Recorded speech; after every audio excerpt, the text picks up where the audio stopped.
అందరికీ నమస్కారం.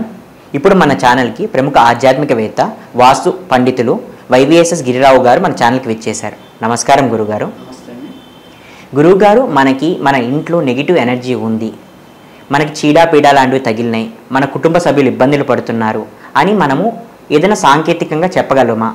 సాంకేతికంగా అంటే కూడా వాస్తుశాస్త్రంలో ప్రధానంగా మీరు వాస్తు చూసుకోవడం ఒక పద్ధతి. అంటే శాస్త్ర ప్రకారం అన్నీ అమరుతున్నాయా లేదో చూసుకోవడం ఒక పద్ధతి. అలా కాకుండా ఒక ఇల్లు కొందామని వెళ్ళారు, లేకపోతే ఒక అపార్ట్మెంట్ కొందామని వెళ్ళారు, అందులో సాంకేతికంగా కంటే కూడా సంకేత పరంగా కూడా చూసుకోవడానికి అవకాశం ఉంది. సంకేతాలు అంటే ఏంటంటే మనకి ఇంట్యూషన్ అంటే ఏంటంటే నిమిత్తం అంటారు. శకున శాస్త్రం అని ఒకటి ఉంది, అంటే హోరా శాస్త్రం లాగానే శకున శాస్త్రం ఉంది. ఈ శకున శాస్త్రం సంహితల్లో శకున శాస్త్రం ఏంటంటే మీకు అసలు ఏ శాస్త్రం తెలియకపోయినా, దాని డీటెయిల్స్ వాస్తు తెలియకపోయినా సరే, ఒక ఇంటికి వెళ్ళంగానే ఆ ఇంట్లో మీరు ప్రవేశించంగానే ఇల్లు చేరదామనో లేకపోతే కొందామనో వెళ్ళంగానే మీకు ఇప్పుడు మనం బస్సులో ట్రైన్లో వెళ్తుంటాం, కొంతమందిని చూడంగానే ఎక్కడో చూసినట్టుంది అని అప్పటికప్పుడు పరిచయం చేసుకుని ఎక్కువసేపు మాట్లాడుతుంటాం. కొందరిని చూడంగానే వాడు ఏం వండగానే మనతో అనీజీగా ఉంటుంది. మనం చూస్తుంటే వాడు మాట్లాడుతుంటే 10 నిమిషాలు మాట్లాడగానే అనీజీగా వస్తుంది. అంటే ఏంటంటే ఈ రెండు సోల్స్కి మ్యాచ్ కాలేదని లెక్క. అలాగే మీకు ఒక ఇల్లు కానీ చూడంగానే, అపార్ట్మెంట్ కానీ చూడంగానే, ఇంట్లోకి వెళ్ళంగానే మీకు చాలా ప్లెజెంట్గా అనిపించే, బాగా కాసేపు కూర్చుంటే బాగుండు, ఇది మనం తీసుకుంటే బాగుండు అనే మనసుకి కనుక బాగా పీకింది అంటే అది పర్ఫెక్ట్గా మీ జాతకానికి అది సూట్ అవుతుంది అని లెక్క. అలా కాకుండా అన్ని సోఫిస్టికేటెడ్గా ఉంటాయి, పర్ఫెక్ట్గా ఉంటాయి, చక్కగా మోడరేట్గా కట్టుంటారు, ఇల్లు చాలా పాష్ ఏరియాలో ఉంటుంది. అయినప్పటికీ వెళ్ళంగానే ఏంటంటే ఒక రకమైన అనీజీగా, వెలితిగా, దడదడగా, ఏంట్రా ఎందుకో తెలియదు, కారణంగా కనుక మీకు అలజడి రేగి దడదడిగా ఉంటే ఆ ఇల్లు మీకు సెట్ కాదు, దాంట్లో నష్టం వస్తుంది అనేది ప్రధానంగా గుర్తుపెట్టుకోండి. ఏంటంటే ఇది సంకేతంగా తీసుకుంటుంటే పర్ఫెక్ట్గా ఇది చెప్పచ్చు. ఒక ఇంట్లో ఎవరైనా చనిపోయి మళ్ళీ ఆ ఇల్లు కొనాలి అనుకుంటే అది మనం కొనచ్చా? ఆ ఇంట్లో నెగిటివ్ ఎనర్జీ అనేది ఉంటుందా? అలా అనే లేదండి. కొన్ని నక్షత్రాల దోషాలు ఉన్నప్పుడు అది ఆ చనిపోయిన ప్రాంతం వరకు మూసివేయమంటారు. అంటే ఉపశమనం కోసం ఆ దోష వాళ్ళకి ఏదైతే ఉందో ప్రాంతానికి ఉపశమనం కోసం అక్కడ మూసేయమంటారు. ఈ మూసేయమన్నప్పుడు జనరల్గా ఏంటంటే కామన్గా ఏమాత్రం జ్ఞానం ఉన్నాడని సరే అది 4 రోజులు 6 నెలలు అది మూసేసిన తర్వాత, అది అయిపోయిన తర్వాతే మీకు అమ్మటానికి కానీ కొనటానికి కానీ ఇస్తారు. మీకు ఏంటంటే జనరల్గా సెంటిమెంట్ అనగానే మనిషి చనిపోవడం అనగానే అదేదో దోషము, చనిపోయిన వాళ్ళ ఇంటికి వెళ్ళి పలకరించి వస్తే దోషము, చనిపోయిన వాళ్ళ ఇల్లుతో చేరితే మనం దోషం, చనిపోయిన వాళ్ళ దగ్గరికి వెళ్తేనే దోషం, 10వ రోజు కార్యక్రమం వెళ్తే అనుకుంటారు. కానీ వాళ్ళు ప్రమోషన్ పొందుతున్నారు. అంటే మానవ జన్మ నుంచి ప్రేత జన్మకి, అంటే ఉత్తమ గతికి, అంటే మనకి దేవతలకి మానవులకి మధ్యలో ఉండే లోకం పితృలోకం. ఈ దేవలోకానికి మానవ లోకానికి ఉండే పితృలోకానికి అంటే వాడు మెచ్యూర్డ్ అయి వెళ్తున్నారు కనుక ఏంటంటే వాళ్ళకి చక్కగా చనిపోయిన వాళ్ళకి శ్రాద్ధకర్మ చేస్తే ఒక మీకు ఏకాదశి రుద్రాభిషేకం చేస్తే ఎంత పుణ్యం వస్తుందో అంత పుణ్యం వస్తుంది. వాళ్ళకి కనుక 10వ రోజు వెళ్ళి తర్పణాలు వదులుతాయి, అంత మహత్యమైంది. అందుకని ఏంటంటే అది దోషం కాదు. దోషం ఏంటంటే ఆ చనిపోయిన నక్షత్రం అవి దోషంగా ఉన్నప్పుడు ఏంటంటే అలాంటివి కానీ, లేకపోతే ఆత్మహత్యలు చేసుకుంటారు కొంతమంది, బలవన్ మరణాలు, లేకపోతే వాళ్ళని ఎవరో వచ్చి పొడి చేయటమో చంపేయటం జరుగుతుంది, కాలిపోవటం, బంధం అవటం.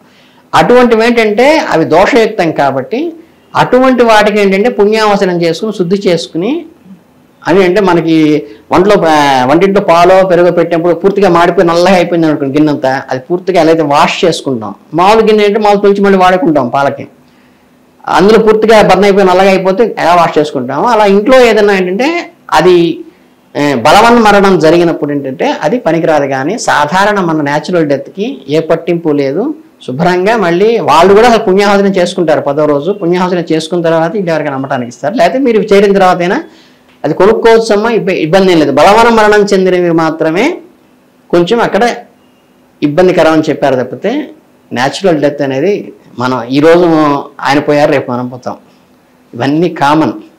సో ఏంటంటే దాంట్లో దోషం ఎక్కడ చెప్పలేదు. గురువుగారు, ఒకవేళ మనం కొనుక్కోవాలి అనుకున్న ఇంట్లో బలవత్ మరణాలు జరిగి ఆ ఇల్లు ఖచ్చితంగా నాకు కావాలి, నేను ఖచ్చితంగా అది కొనుక్కోవాలి అనుకున్నప్పుడు ఏదైనా పరిహారాలు లాంటివి ఏదైనా చేసుకొని ఆ ఇంట్లో దిగచ్చా, లేదా అలాంటి ఇల్లు కంప్లీట్గా అవాయిడ్ చేసుకొని మిగతా ఇళ్ళని చూసుకోవచ్చా? అంటే ఏంటంటే జనరల్గా ఇవి ప్రేతము తృప్తి పొంది శాంతి జరిగి పైకి వెళ్ళిపోయిందా లేకపోతే అక్కడే తిరుగుతుందా అనేది ఏంటంటే అవి మీకు క్లియర్ ఇండికేషన్స్. చాలామంది ఏంటంటే ఈ భయంతోనూ, అంటే నాకు పర్సనల్ ఎగ్జాంపుల్ చెప్తా. ఒకసారి ఒక ఇంటికి వెళ్ళి పడుకోగానే ఏంటంటే చుట్టాల ఇంట్లో టపక్ టపక్ టపక్ టపక్ అని దొడ్లో సౌండ్ వస్తుంది. ఏమిట్రా సౌండ్ వస్తుంది, వీళ్ళందరూ భయపడుతున్నారు, అమ్మమ్మ భయంగా ఉంది అంటున్నారు. లేదరా వెళ్ళి చూద్దామని చెప్పి చక్కగా దొడ్డు తలుపు తీసాం.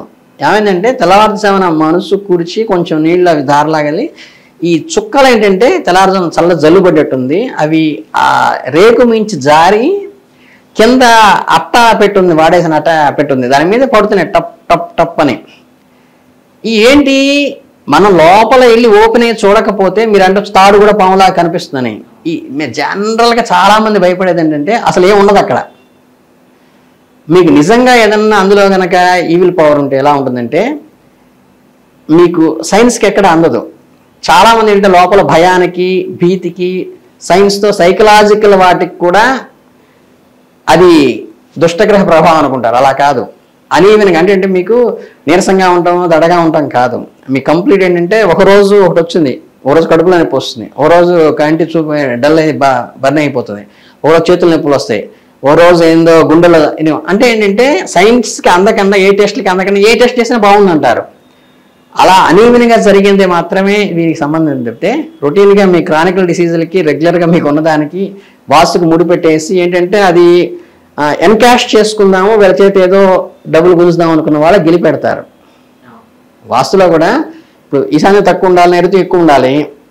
చక్కగా ఇంటికి రాగానే కొంచెం నైరుతి ఈశాన్యం కన్నా ఎక్కువ లేదండి అనుకున్నప్పుడు ఏం చేయాలంటే మనం ఈశాన్య పొలుగు తీసుకురండి, ఇక్కడ పడగొట్టండి అని చెప్పి ఇంటిని పాడు చేసి చెట్టు నైరుతి కొంచెం పెంచుకోండి, ఒక 2 అంగుళాలు పెట్టకుండా ఎక్స్ట్రా కట్టండి. కట్టినప్పుడు మీకు ప్రైవసీగా ఉంటుంది బయట వాళ్ళతో. అలా పాజిటివ్గా చెప్పే వాళ్ళకంటే కూడా గిరిపెట్టి జాతకంలో కూడా ఇది చేసుకోండి అని చెప్పే వాళ్ళకంటే కూడా దాని మీద ఎన్కాష్ చేసుకునే వాళ్ళు ఎక్కువైపోతారు. దానివల్ల ఏంటంటే మూఢ విశ్వాసాలన్నీ వచ్చేసేసి దాన్ని ఉన్న సైన్స్ని సైన్స్ కాకుండా చేస్తున్నారు. అది అంతకుమించి ఏం లేదండి. అందుకని ఏంటంటే ఇలా ఉన్నటువంటి ఏదైతే ఉన్నాయో దోషాలు మీకు అబ్నార్మాలిటీస్ జరుగుతుంటాయి ఇంట్లో. కంప్లీట్ అబ్నార్మాలిటీస్ అనుకోకుండా జరిగేవి. అంటే మనకు అప్పున్న చోట అప్పు వాడు అడగడం గొప్ప కాదు, లేదా మనం ఫాస్ట్గా డ్రైవ్ చేస్తుంటే యాక్సిడెంట్ అవ్వడం నార్మల్, అర్థమైనా? అలా లేకపోతే మనకి ఎప్పటి నుంచో అమ్మాయి పెళ్లి కాలేదనో అబ్బాయి ఉద్యోగం రాలేదు, న్యాచురల్గా ఉండేవి. అలా కాకుండా సడన్గా వస్తాయి. అంటే ఏంటంటే ఉన్నట్టుండి ఊహించకుండా ఎక్స్పెక్టేషన్, వితౌట్ ఎక్స్పెక్టేషన్ అనుకోకుండా టక్క టక్క టక్క టక్క టక్క అసలు ఇది ఎందుకు జరిగిందిరా ఏంటి ఇప్పటిదాకా ఉన్నది లేనిదే అనుకునే సందర్భం వచ్చినప్పుడే శంకించాలి తప్పితే నార్మల్గా రావాల్సిన టైము బ్యాంకులో లోన్ కట్టకుండా వాడు నోటీస్ ఫీల్ అవటం, అప్పున్నవాడు అడిగితే ఫీల్ అవటం, మనం ఏదో ఆడుతూ ఆర్గ్యుమెంట్ వాడు తిట్టాడని ఫీల్ కావటం, ఇవన్నీ న్యాచురల్గా. అంటే ఆ జస్టిఫికేషన్ మైండ్లో విఘ్నత అనేది ప్రవర్తిస్తే ఏది దోషం వల్ల వచ్చింది, ఏది న్యాచురల్గా వచ్చేది అనేది కొంచెం గమనించుకోవడం తప్పితే మరీ మూఢంగా వెళ్ళకుండా మనకి సైన్స్కి అందనది డాక్టర్కి అందనది మనకి వస్తున్నప్పుడు మాత్రమే దాన్ని ఆ బలవత్ మరణాల వల్ల వచ్చిన దోషంగా తీసుకోవాలి తప్పితే నార్మల్గా వీడికి ఉండే ఒళ్ళు నొప్పులు కాళ్ళ నొప్పులు ఇవన్నీ రొటీన్గా ఉండే క్రానికల్ డిసీజ్ గురించి దానికి ముడి పెట్టేసి భయపెట్టడం అనేది తప్పు. ధన్యవాదాలు గురుగారు, చాలా బాగా వివరించారు.